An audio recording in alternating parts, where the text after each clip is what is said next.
అస్సలామలైకుం వరహమతుల్లాహి వబరకాతుహు. Hi viewers, ఎలా ఉన్నారు? ఇక్కడ చూడండి, ఉలవ చారు ఎగ్స్ అయితే నేను చేస్తున్నానండి. ఇది ఇన్స్టెంట్ ఉలవ చారు. మార్కెట్స్‌లో, డీమార్ట్స్‌లో, స్టోర్స్‌లో ఇలా మంచిగా అవైలబుల్ ఉంటది. ఫ్రెష్‌గా ఉన్నది. మ్యానుఫ్యాక్చర్ డేట్ చూసి తీసుకోండి, ఎక్స్‌పైర్ డేట్. సో, ఇదైతే చాలా బావుంటదండి. నేను ఇందులో ఎగ్స్ అయితే యాడ్ చేస్తున్నాను. బాయిల్ చేసి ఆల్రెడీ పీల్ ఆఫ్ చేసి పెట్టుకున్నాను. ప్యాన్‌లో జీరా ఏసుకున్నామండి. ఆయిల్ ఏసి హీట్ అయినాక ఒక హాఫ్ స్పూన్ జీరా యాడ్ చేసి, ఇంగువ యాడ్ చేసాము. ఒక మీడియం సైజు ఆనియన్ అయితే స్ట్రైట్ కట్ చేసి యాడ్ చేయండి. దాంట్లోనే ఇది కరివేపాకు యాడ్ చేయండి. ఎండుమిర్చి, పచ్చిమిర్చి కూడా యాడ్ చేయండి. ఆవాల ఫ్లేవర్ నాకైతే అంతగా నచ్చదు. సో, మీరు కావాలంటే ఆవాలు కూడా యాడ్ చేసుకోవచ్చు. ఇలాగా ఇది తాలింపు అనేది కొంచెం మంచిగా రోస్ట్ అవ్వనివ్వండి. ఈ తాలింపుకి సరిపడా సాల్ట్ కూడా యాడ్ చేయండి.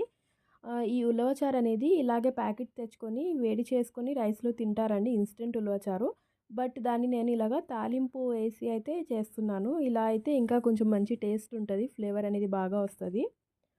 ఉలవచారు చాలా మందికి ఫేవరెట్ కాబట్టి మా ఇంట్లో కూడా ఉన్నారండి ఉలవచారు ఫ్యాన్స్.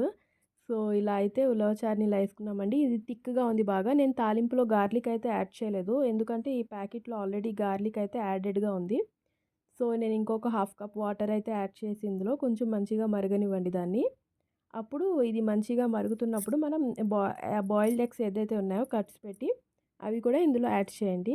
యాడ్ చేసి ఒక 5 మినిట్స్ పెట్టి పైనుంచి కొత్తిమీరతో గార్నిష్ చేసి డిష్ అవుట్ చేయండి. చాలా సింపుల్ ప్రాసెస్ అండి ఇది.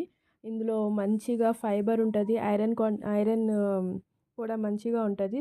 మీరు ఇది అప్పుడప్పుడు మనం ఉలవచారు అనేది కూడా పిల్లలకి ఇంట్లో పెడుతూ ఉంటే చాలా మంచిదండి.